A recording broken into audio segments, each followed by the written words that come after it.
ದಕ್ಷಿಣ ಕರ್ನಾಟಕದಲ್ಲಿ ಮಹಾಮಳೆ ಮುಂದುವರೆದಿದ್ದು ರೌದ್ರ ನರ್ತನವೇ ಕಂಡು ಬರ್ತಾ ಇದೆ. ಕೂಡಲ ಸಂಗಮದ ತ್ರಿವೇಣಿಯಲ್ಲಿ ಭರ್ಜರಿ ನೀರು ಹರಿದು ಬರ್ತಾ ಇದೆ.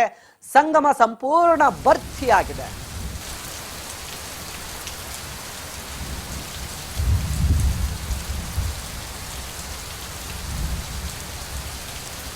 ದಕ್ಷಿಣ ಕರ್ನಾಟಕದಲ್ಲಿ ಮಹಾಮಳೆ ರೌದ್ರ ನರ್ತನ ತೋರ್ತಾ ಇದೆ. ಕೂಡಲ ಸಂಗಮದ ತ್ರಿವೇಣಿ ಸಂಗಮ ಈಗ ಸಂಪೂರ್ಣ ಭರ್ತಿಯಾಗಿದೆ.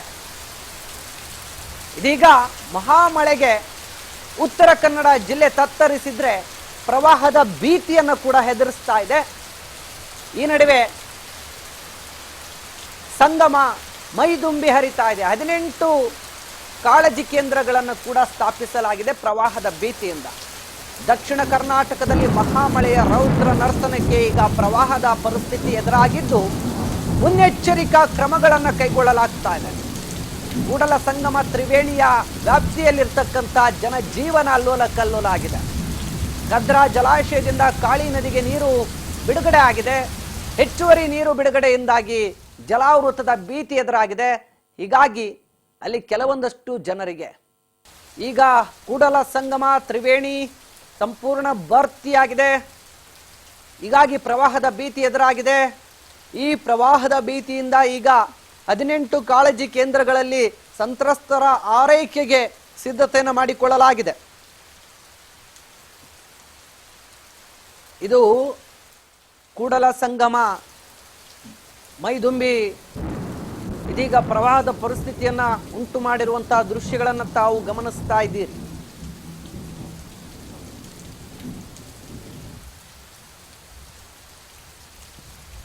ಭಾರೀ ಮಳೆಗೆ ಈಗ ಜಲ ದಿಗ್ಬಂಧನ ಆಗಿರುವಂತಹ ದೃಶ್ಯಗಳನ್ನು ತಾವು ಗಮನಿಸ್ತಾ ಇದ್ದೀರಿ. ಕೂಡಲ ಸಂಗಮ ತ್ರಿವೇಣಿ ಈಗ ಮೈದುಂಬಿ ಹರಿತಾ ಇರೋದ್ರಿಂದ ಆ ಭಾಗದ ಜನರಿಗೆ ಪ್ರವಾಹದ ಪರಿಸ್ಥಿತಿ ನಿರ್ಮಾಣ ಆಗಿದೆ.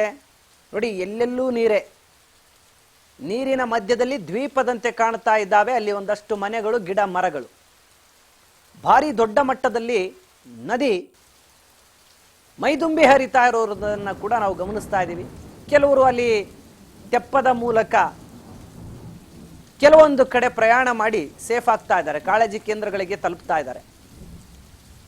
ನೋಡಿ ಯಾವ ರೀತಿಯ ದೃಶ್ಯಗಳನ್ನ ನೋಡ್ತಾ ಇದ್ದೀರಿ ಅಂತ. ಇದು ರಾಜ್ ನ್ಯೂಸ್ಗೆ ಸಿಕ್ಕಿರುವಂತಹ ಎಕ್ಸ್ಕ್ಲೂಸಿವ್ ದೃಶ್ಯಾವಳಿಗಳು.